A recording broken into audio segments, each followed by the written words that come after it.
The cup of the new covenant, which Jesus anticipated when he offered himself at the Last Supper, is later accepted by him from his Father's hands in his agony in the garden at Gethsemane, where the Church of all nations was built over the rock of the agony. Jesus in this garden, unlike Adam in the Garden of Eden, humbly submits his will in obedience to the Father. Not my will, but thine be done.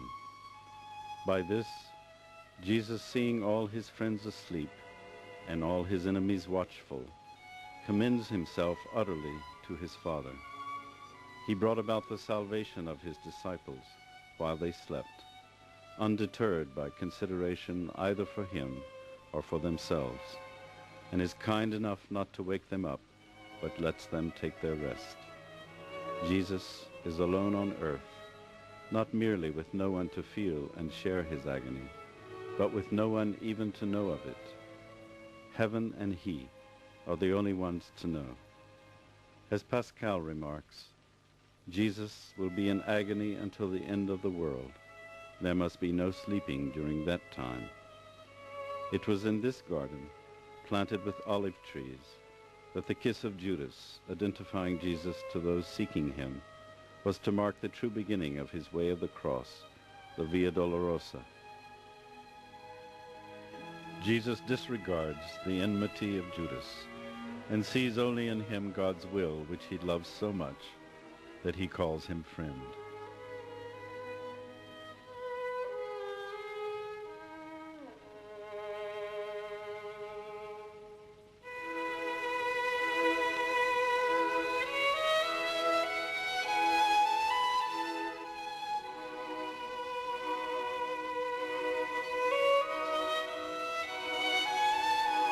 After his arrest, Jesus passed by the tombs of Absalom and Zechariah in the Kidron Valley on his way to trial.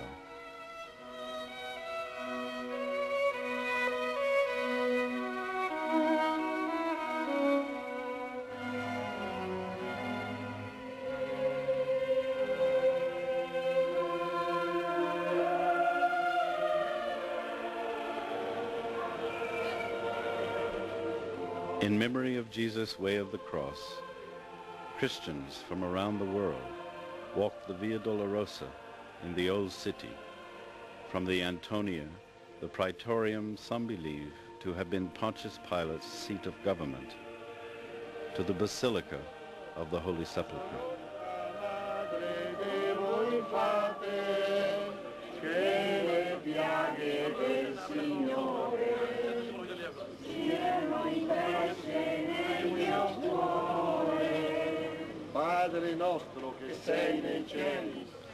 The root commemorates Jesus' passion, as well as symbolizing our bearing of the cross with him. During the Middle Ages, this devotion for the Via Dolorosa developed. The route does not follow an established historical course. The 14 stations are only suggestive, and Jesus' 3 falls, like his encounter with Veronica, do not actually figure in the Gospels.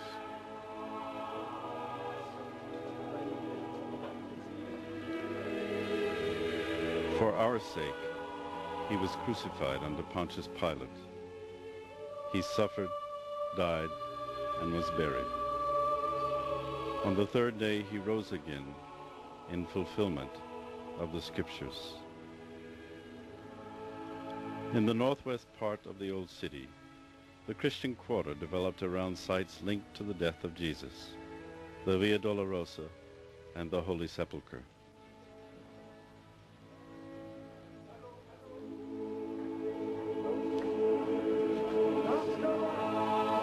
To preserve the sites of the crucifixion and the resurrection, the Emperor Constantine built the Basilica of the Holy Sepulchre in 335, following official recognition of Christianity.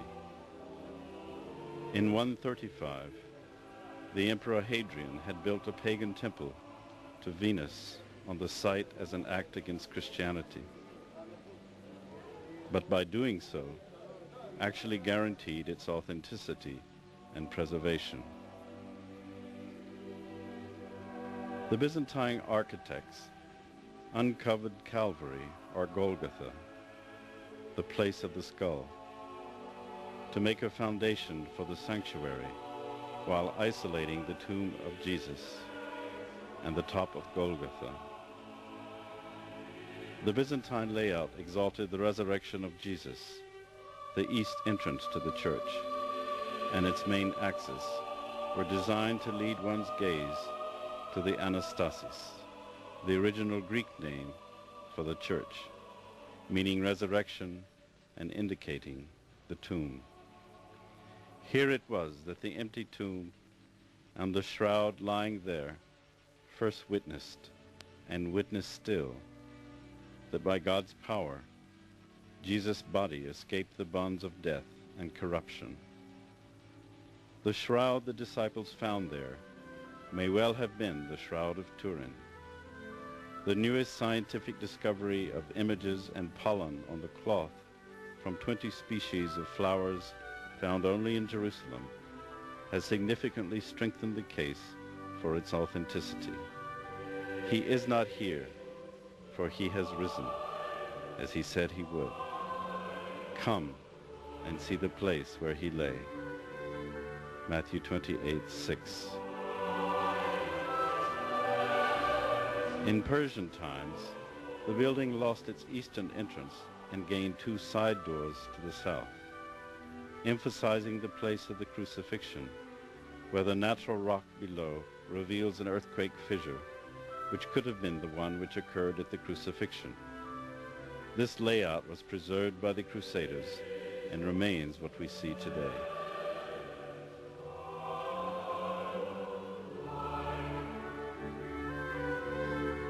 Here it was that water flowed from the side of the one who in his death cried, "I thirst," symbolizing the spirit that was being handed over by Jesus, which those who believe were to receive.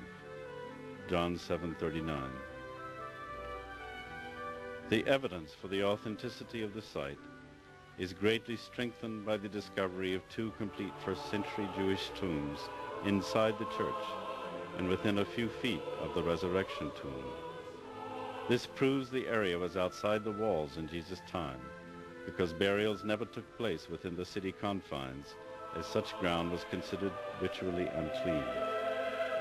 So Jesus too suffered outside the gate to sanctify the people with his own blood. Therefore let us go to him outside the camp and bear his humiliation. Hebrews 13:12 and 13. Jesus was dead, but seen on the cross. He was dead and hidden in the sepulchre. He was buried only by disciples, and only disciples went into the sepulchre. It was there that Jesus took on a new life, not on the cross. This is the greatest mystery of the Passion and Redemption. Jesus had nowhere on earth to rest except in the sepulchre. Here he redeemed humanity and overcame the power of death for us.